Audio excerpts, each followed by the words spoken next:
there, and welcome to episode 31. I think it is. Is it 31? Oh, who cares? 31. I, I wish. Anyway, episode 31, I think it says, or 32 of Midnight Movie Mania. I am your host, John, and with me is my co host and cohort, Alex. Hello. Right, tonight we're covering a movie I've been dying to cover for years.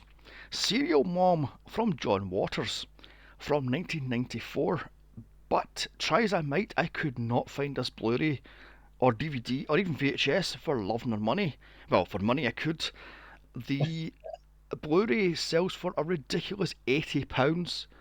The That's ins- out of print DVD is £40, and even the VHS is £25.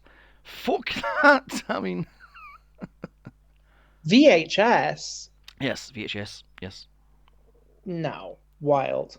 yeah, yeah. But I got this um on Blu-ray, but unfortunately it's a German copy for £8. So yay! So finally, I own this bloody thing. Oh my god. Was it at least in English? Yes, yes, yes, Yeah. yeah, yeah, yeah. That's fine and dandy. Like I say, is £80 I try to charge for this thing, and that's the lowest price, by the way. I was like, you're taking the absolute piss. I mean, Jesus. That's crazy. And £25 for a fairly beat up VHS copy. I was like, nope, stick it up your arse, mate. I Oh my god. I can't believe people are still selling those. mean, if I knew what Serial Mom was so hard to find, I would have kept my DVD I bought years ago, but I foolishly Yeah. got rid of it, and I'm kicking myself now because I could have made a quick £40.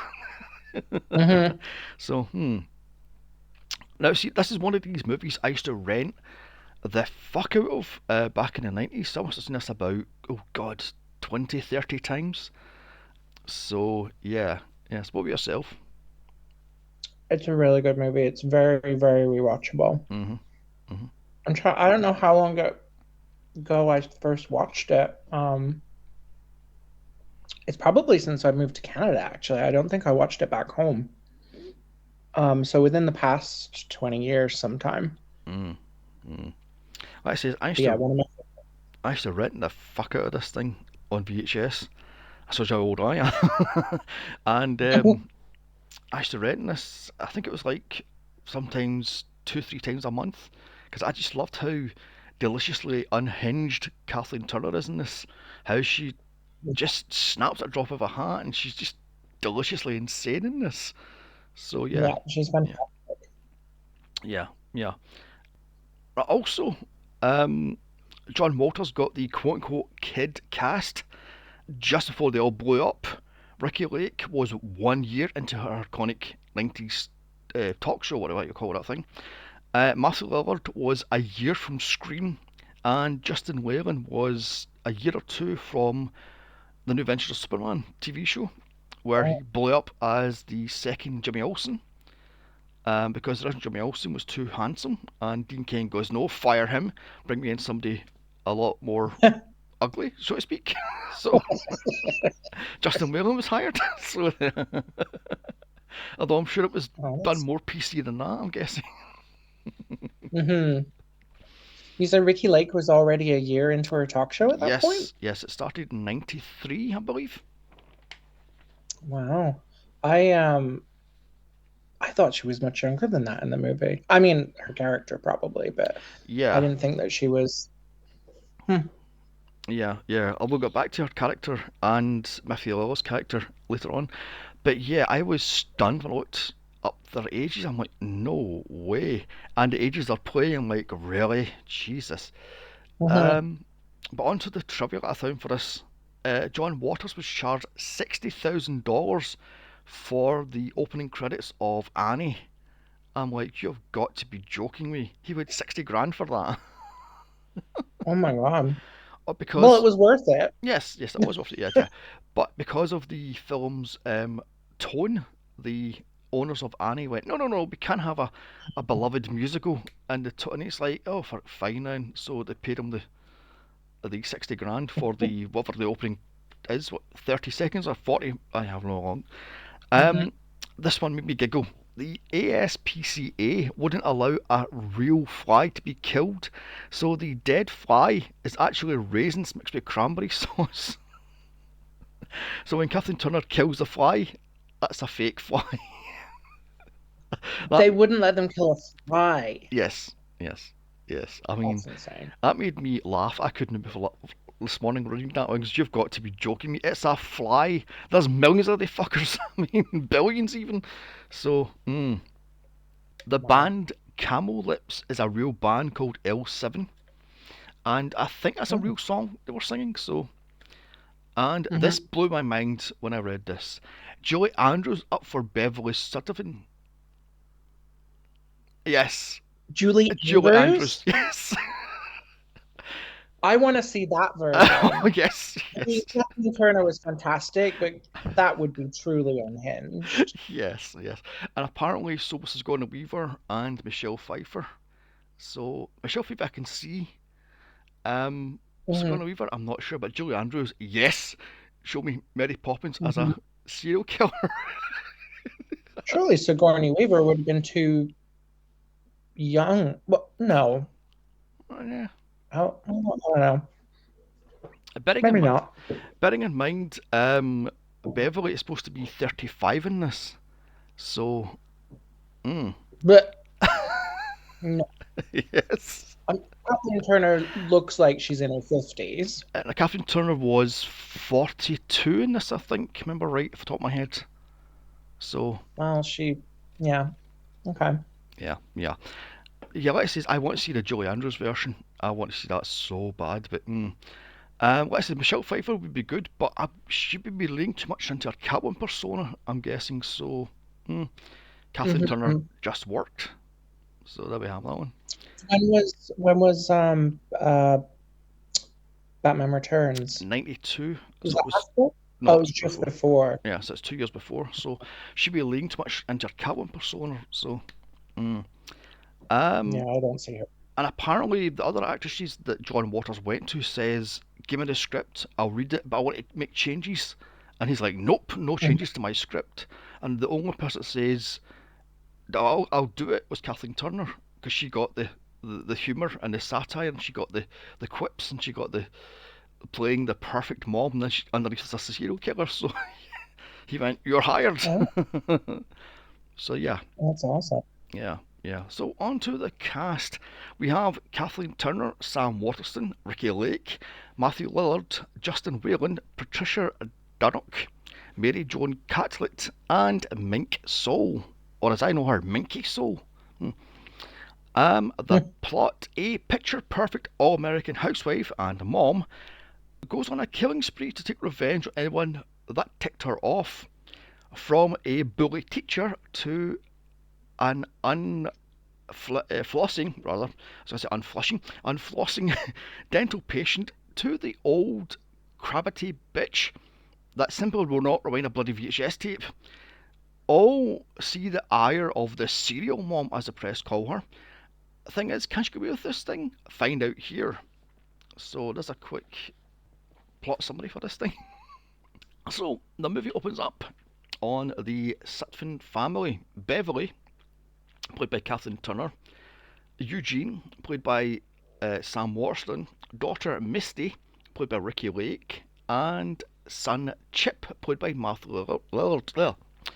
The dad is a dentist, and that's all I think about him. He's a dentist, nothing else. I mean, he's kind of one dimensional, him, is he not?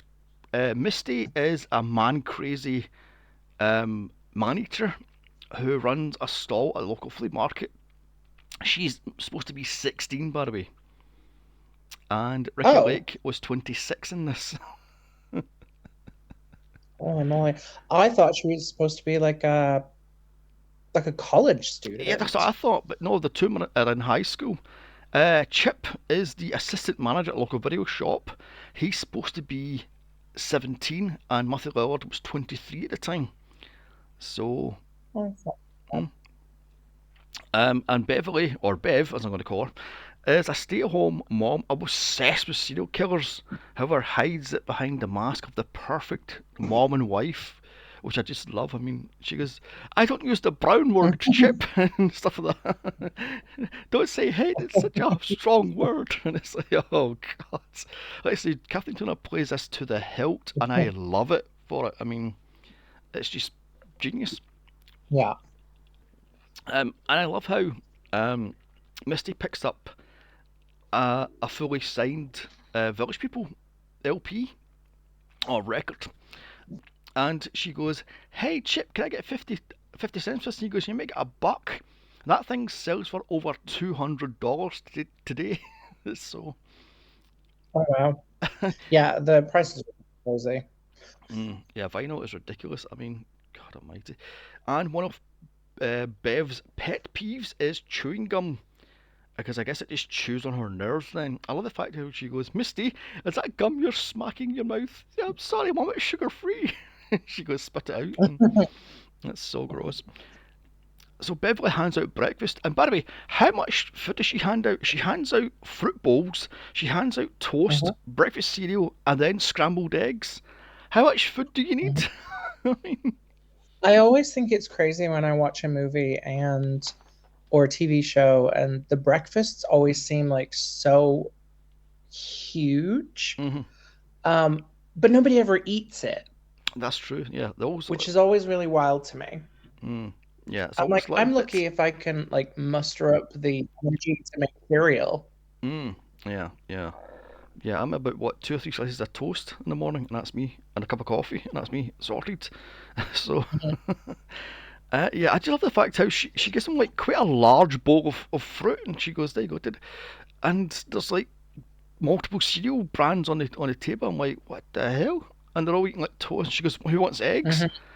Yeah, okay then. So it's like, wow, I love the fact that they're eating the food, but they're taking little small bites of the food. I'm like, right then. So anyway, so two cops knock on the door, and they are Detective Pike, played by Scott Morgan, and Detective Gacy, played by Walt McPherson. They hand Beverly rather, a ransom-like note addressed to one of our neighbours, Dottie, and it has swearing in it, which is cut out from pages of magazines, etc. And I just love that one. She goes, "You may have to read it. I word it. There's swearing in it," and it's like, oh dear. So yeah, yeah, It contains language. yeah. Because Beverly doesn't swear. Yeah, of course she doesn't. I've So never even said the P word out. yeah, I love that. Oh, we'll go back to the the phone calls later, which I just loved. I mean, so outside, pulls Chip's best friend Scotty, played by Justin Whalen, and Chip's girlfriend Birdie, played by Patricia Dunnock. Now, is Birdie and Scotty brother and sister? Because they're always getting around to each other. So are they brother and sister? I'm not sure.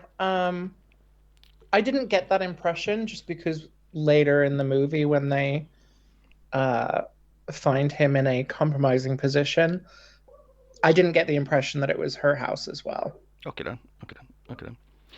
I love the fact how he's a porn addict. She's a horror nut, and much like Chip's also a horror nut. I was getting Randy from him horrendously. I was going, did Wes Given watch this and take Hmm. notes? You know, so basically, Anthony Lillard is Randy for this movie. Like, um, Hmm. so also up pulls um, Misty rather wannabe boyfriend Carl, played by Lonnie Horsey. And he is way over her. She's supposed to be 16 and he's 23. Yeah, jailbait. I mean, He looks like he's in his 30s. yeah. And I thought he looked a lot like Jay Leno. Mm, He has yeah. the same jawline. I did wonder if it was maybe his son or something, but Mm, yeah. yeah.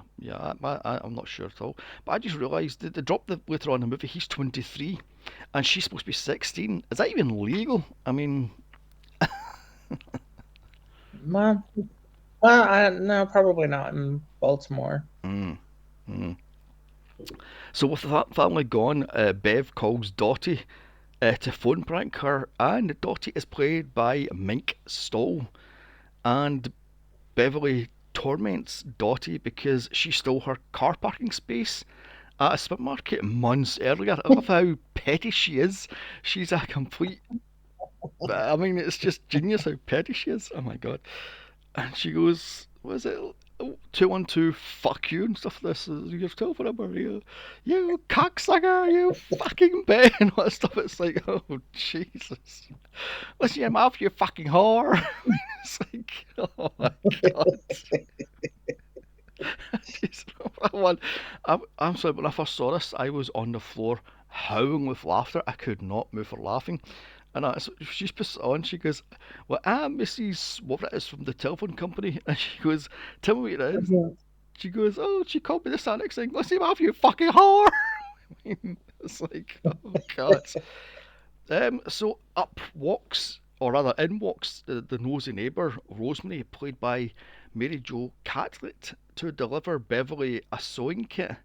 And I love the fact she just walks in and like runs her finger over the Mhm. furniture. I'm like, you nosy old bitch. And then Yeah. she goes, Beverly, We're waiting the whole you. movie for him. Yeah, yeah, she's such a. Oh, I don't know. I mean, I know people like that walk into your house and go, mm-hmm. You're like, yeah, get over yourself, you. She overhears Beverly tormenting Dottie, and she goes, "Oh, sorry, that was the phone company, you know, or the cable company. You know how they're like. It's like, oh god." But like I says, I know people at her that will sit and judge the fuck out of you, and it's like, yeah, your house is no perfect yourself, love, you know. So later at Mhm. Chip's high school, Bev bumps into the Sterners. Ralph, played by what the hell's his name again? Uh, what the hell's this? Doug Roberts, and he is the parental joker, which I can't stand because he's always down in the mouth because he's a dentist. Oh god. And Betty, played by Kathy Fannin, and she's a complete bitch. I mean, Mhm. oh dear, oh dear. And I love the fact that they're nice to Beverly's face, but as soon as she walks away, she's like, you know, stick to this thing, and I'm like, oh, you're a complete bitch. So, oh my god. So while waiting to speak to Chip's math teacher, who takes great delight in making his pupils' parents feel like absolute shit. I mean, I've had teachers like that when I was in high school. He was such an arsehole. You're like, fuck you, you know. Bev, I just can't stand teachers like, oh, they could do better. Yeah, maybe you could teach better also, you fucking boring old git. So, oh my god. So Bev looks from outside, and once she's called in, he calls Chip insane for drawing a vampire pick with blood smeared all over the place. So she's not having that shit. She runs him over with the car 2 or 3 times after he starts chewing gum, which is the final straw. She just runs him over, which I love the fact. She just puts it in drive, runs him over, sticks it in reverse, backs him up again. It's like, oh, oh my god, I just love that one. Although, wouldn't you get the fingerprints from um, the the the cake tin that she leaves at the crime scene? I would think you probably could lift the prints from that. Hmm. Although, um, yeah, I don't know. I would think so. But it's a movie, right? Yeah, yeah, true. It's a movie. It's a movie. Okay. Although, I've got to say, Beverly's a bit sloppy in this. For somebody who's obsessed with serial killers, she's awfully sloppy. You know, I mean, she leaves Hmm. her fingerprints everywhere. I mean, I get she's a killer of convenience, but she leaves her fingerprints everywhere. She leaves the magazines on the table with the P cut out from for pussy, Hmm. and she basically has the serial killer books in the bin. So I'm going, you're a bit sloppy, love. You know, I mean, plus she kills a teacher in her own Hmm. car, the one blue station wagon in the entire town. So it's like, you're kind of sloppy, but. Hmm. Sorry, so she gets her car cleaned, and Bev goes home to find Chip, Birdie, and Scotty watching a terrible 60s horror horror movie called Blood Feast, which is actually a real movie, and it's disgusting. I've seen parts of it. That's fucking revolting. Um, the news, Real Blood. Oh, that was a real movie. Yes, yes, a real movie. Yes, yeah. The news, Oh real wow. blood and real body parts of various creatures, and it's like, oh, so Oh. so gross, so gross. This makes Scotty hurl. So Beverly chases away Birdie and Scotty, chases them home. Here she tells Chip the school thinks he's too obsessed with these disgusting, cheap slasher movies, and then asks if he can rewind the movie back to the part where the victim gets her tongue ripped out, and that's how you can tell she's kind of not right in the head. You know, that's the first sort of clue that she's not quite. You can read it back so I can see Hmm. her get her heart ripped out again. And Scotty, Chip's like, "Oh, Karen." I do like as that happens, you kind of have the transition into the perfect meatloaf. Ah, yes, yeah, yeah, yeah, yeah. The perfect meatloaf. It's like, hmm.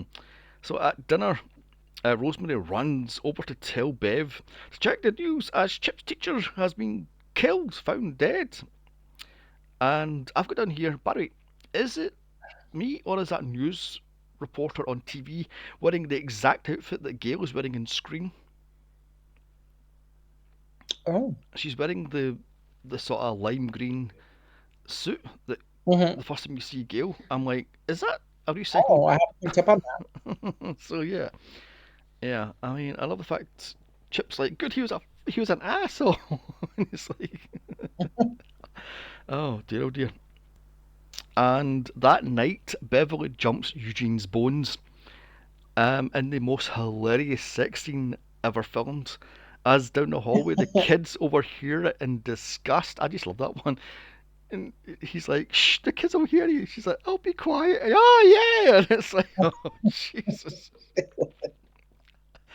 oh my God. And I love the fact how the two kids just walk out in the hall and look at each other like, oh, and so so that.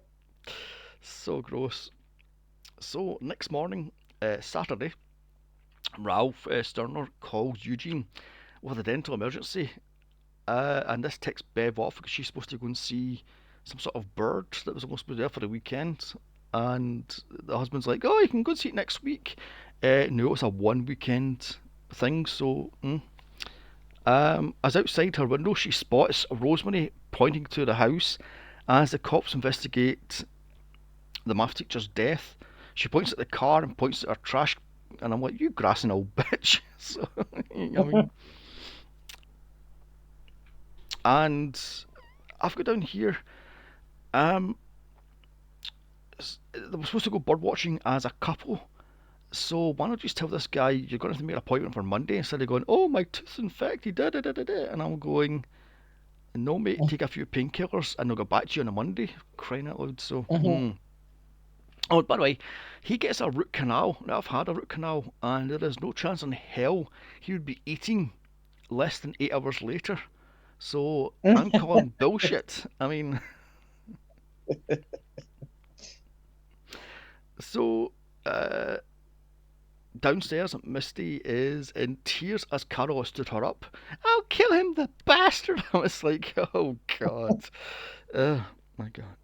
The cops knocked at the door and found out Bev drives the only blue station wagon in the entire town. Also, she has magazines in the trash with some of the letters are cut out. So I'm going, again, that's kind of sloppy. Wouldn't you put the magazines with the cut out letters at the bottom of the pile, of the recycling pile, Hmm. instead of having it at the top? That's kind of sloppy. I mean, I've got to hear, not very clever of you, Bev. She's obsessed with serial killers, but that is really, really sloppy. So, And the cops, of course, know she's the only one that has a station wagon that's blue. So, one will arrest her there, take her in for questionings, and then Hmm. bring her back. I mean, You would think they'd have enough to do that. yeah, yeah, yeah. Although, I suppose a good lawyer would say it's circumstantial evidence, because Hmm. the only witness was a stoner. So, mm, Exactly. mm. So up pulls Scotty and Birdie as they drive Chip to work, and I'm going, shouldn't he have his own car? He's supposed to be nearly 18, so maybe. Only he can drive because he drives later on in the movie. So Hmm. maybe they're too cheap. Hmm. It's possible. Hmm. So Bevy, I can't say Bevy, sorry Beverly, um, points out again that Scotty's not wearing a seatbelt, and what I don't get about that bit is why doesn't Beverly just run him off the road and kill him in a car crash instead of waiting how she kills him? Because it's like four times she's he doesn't wear a seatbelt, he doesn't wear a seatbelt, he doesn't wear a seatbelt. I'm going, so why set it up and not have it in a fiery explosion? So, Hmm. mm, mm. So meanwhile, outside, the trash men are disgusted that Rosemary doesn't recycle, and I love the fact how in her kitchen, Beverly is dancing to "Daybreak" by Barry Manilow while she's recycling. She's just throwing this. It's like, oh dear. Although, shouldn't that be "I Think I Love You" by the Partridge Family? I mean, mm. Yeah. So these two trash men are Gus, played by Bus Howard, and Sloppy, played by Alan Wendy. And I love the fact how, Slop. yeah, Sloppy is a terrible name for a. Oh dear, oh dear. I love the fact how she goes into her cupboard and pulls out two small miniature whiskies and goes, "There you go, boys, for a job well done for helping to save the planet." And I've got down here, my granny should do that, except at Christmas with full bottles of whiskey. She would go, there's a Christmas gift for you, lads, for helping keep the neighbourhood clean. I'm like, bloody hell, so, yeah. She'd give the regular, what was it, four men, full size bottles of whiskey. It's like, bloody hell. Oh my gosh. Mm. So, it's brunch over at Rosemary's. Beverly reveals to Dottie that she's the phantom phone caller and then smashes one of Rosemary's Fabergé eggs. I love she picks up and smashes off the ground going, "Pussy Willows, pussy." She's like, "You bitch." I just love it. Why, yes, they're freeze dried. Oh my god. Oh my god. Saying it was Dottie that did That it. was a really good. Yeah, yeah, I love that scene. It's just like, are those pussy willows? I guess they are pussy. They're freeze dried. She's like, what did you say? It's like, pussy. It's like, Pussy Willows, Dottie. so, oh my god. And I think Kathleen Turner's, because she does have such kind of a low, kind of husky kind of voice, it just works perfectly Hmm. for that moment. Uh, Yeah. I don't know that I don't know that a Julie Andrews could pull that off. I don't know. I don't know. I don't know at all. Guess we'll never find out unless go back to '94 and try and talk her into it. I mean, get the time machine started fired up. So she says that Dottie does it, or did it rather, while rushing Rosemary out the front door to the flea market to find a replacement Fabergé mint egg. And I'm like, okay then. Rosemary finds one, but it's way overpriced because it's chipped. So she buys a fire poker. I'm like, wouldn't you buy the brass fire poker? That's more pleasing than that Hmm. black one. I was like, the brass one's got more. But she buys it, switches the price tags for what was it, $3 or something like that, and I was like, you thieving. Which Beverly uses to kill Carol after she spots him with a blonde played by Tracy Lords, and Beverly follows him into the toilet and rams the poker into his kidney. I love the fact she goes, he was just hanging off the. I was like, oh dear, Yeah. that's just so gross. This this movie, that scene actually has brought about. I'm going to reveal something about myself. Brought about one of my biggest fears, and it's dying Hmm. and like in at a urinal and falling face first into a urinal, Oh. and that's how I would be found. Mm. Yeah, yeah. That's why I always use cubicles, you know.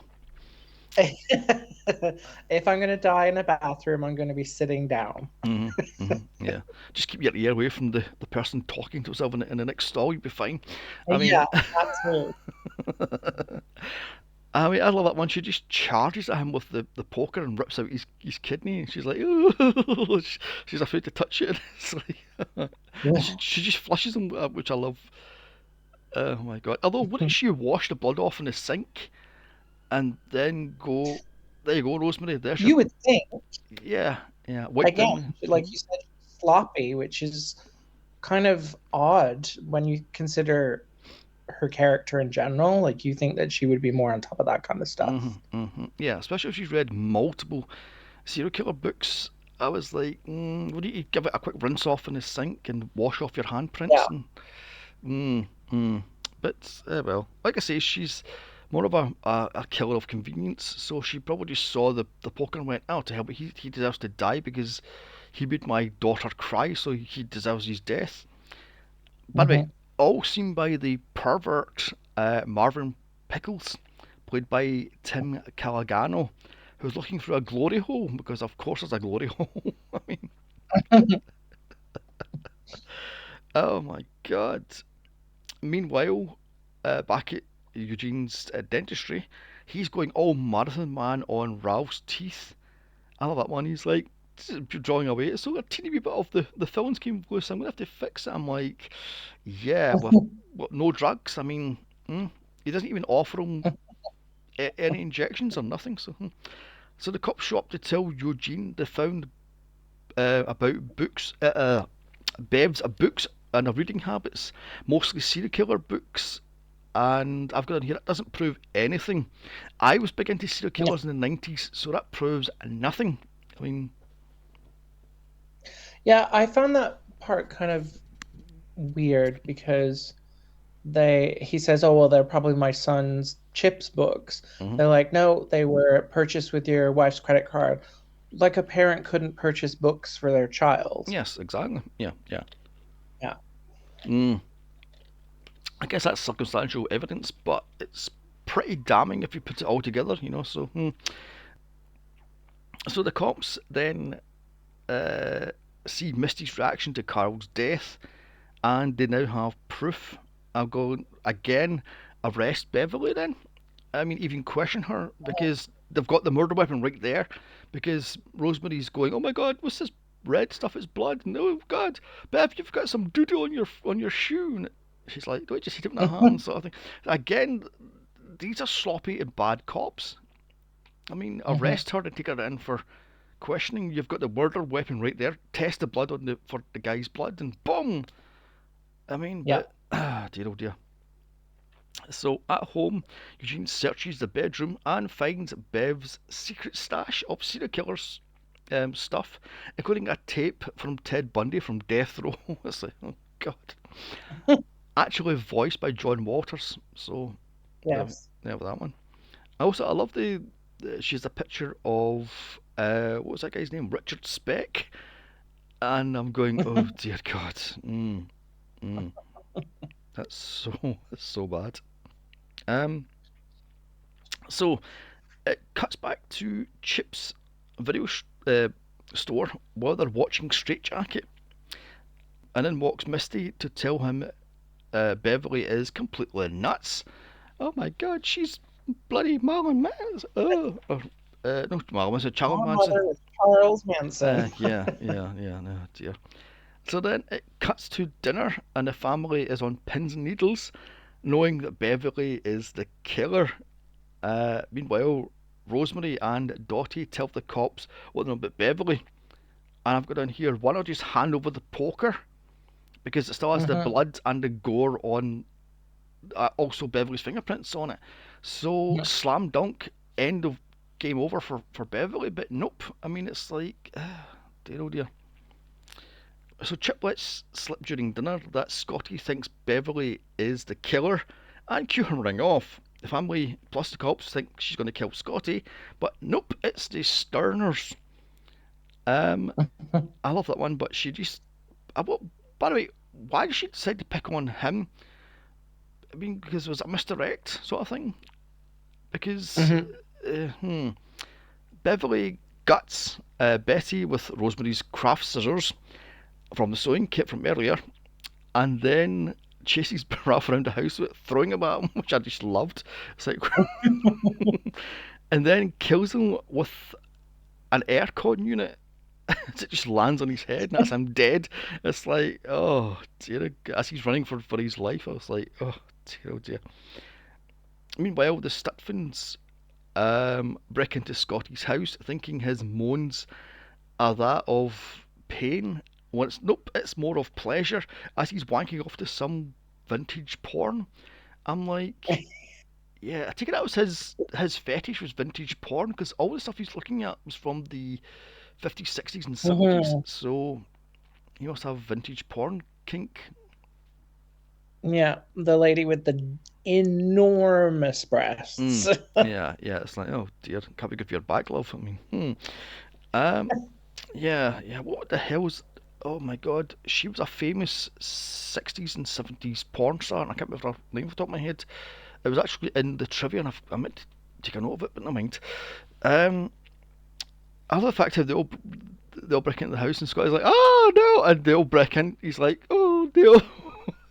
It's like the two cops and the families going, Scotty, dude, no. I was just like, oh dear, oh dear. I mean, that's going to open a new fetish if he survived the movie, and people walk into him. Danger wanks. Anyway, that's terrible. So returning home, the family are relieved that Beverly is not nuts. As she comes out of the kitchen with a bowl full of huge strawberries, I'm like, wow, hey, the time for strawberries. So the next morning, the family is followed to church by half of the Baltimore police force. That is ridiculous, by the way. It's about, what, Mhm. 12 cars? I mean, it's like, wow. Yeah. Oh my God. So in church, Misty's hit on by a tabloid photographer. I mean, I'm like, what the hell? She's 16, mate, and She's you're. in for older men. Yeah, yeah, she's got a daddy complex, I think. So Beverly sneak. I love the priest, by the way. Priest goes, Jesus did something about capital punishment as he was hanging on the cross. Wouldn't he say something about capital punishment? I'm like, you son of a bitch. And everybody in the place is giving Bev side eye and gossip about her and whispering into the corners. I'm like, you. Beverly sneezes and this causes panic. I love the big dollop of snot that smacks the baby Yeah. in the face. Oh my Mm. God. Um, so Chip and Birdie make a run for it with Beverly to hide out at the video store. So there we have that one. We're still finding Dandy until Miss Jensen, the local bloody bitch of the town, walks in. She's played by Patsy Grady Alburn, I think her name is. She walks in with unwound VHS tape and calls Chip the son of a psycho because he charged her $1 for not rewinding the thing. I'm like, you think? I mean, that's one of my pet peeves about renting videos. It's like, rewind the fucking thing, you. Or you. Dollar is pretty steep, though. Yeah, yeah, well, that's the whole point. Rewind the tape and you don't get charged, so. Yeah. Yeah, yeah. My other pet peeve with renting videotapes was it was all chewed at the start, and it's like, you son of a. You know, I hated that. That's what one thing I love about DVD and Blu-ray and 4K is you don't have to worry about that. You just take it to disc and it's Mhm. rewind for you. Plus, it won't chew unless it goes scratched, but that's another problem.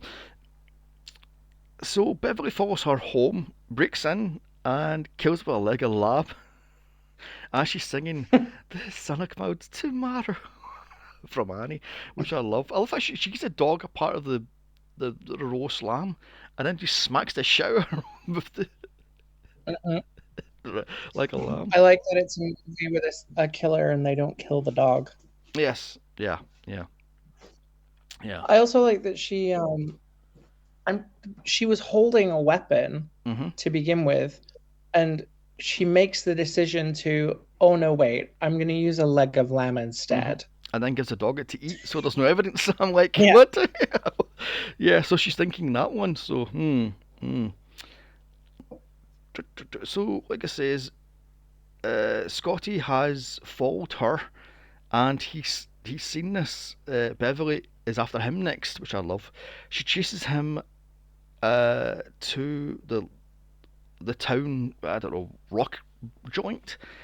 And first tried to kill him with falling stage lights, but nope, she sets him alight using lighter and a can of hairspray, which I love. She just goes. Oh yes, and I forgot to add, upon seeing Beverly's handiwork with the old bitch, Birdie swears off horror movies and all things disgusting. She's now a pacifist now, which I kind of love. She's like, it's not like in the movies.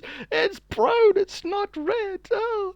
And then later on in the church, the court, she's handing out peace stuff. I'm like, oh my god, she's now a complete pacifist.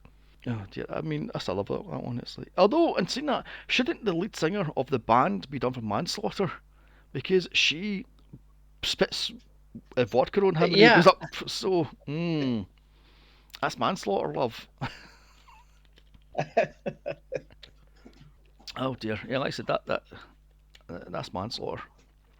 So finally caught, Bev is put to trial 5 months later, and I love the fact how Chip is now a full-on sellout with the Mhm. Kagul hat backwards, and he's wearing the black. He's on the phone talking to everybody and anybody. And it's like, oh dear. And of course he's got an agent now, and it's like, oh, fuck off.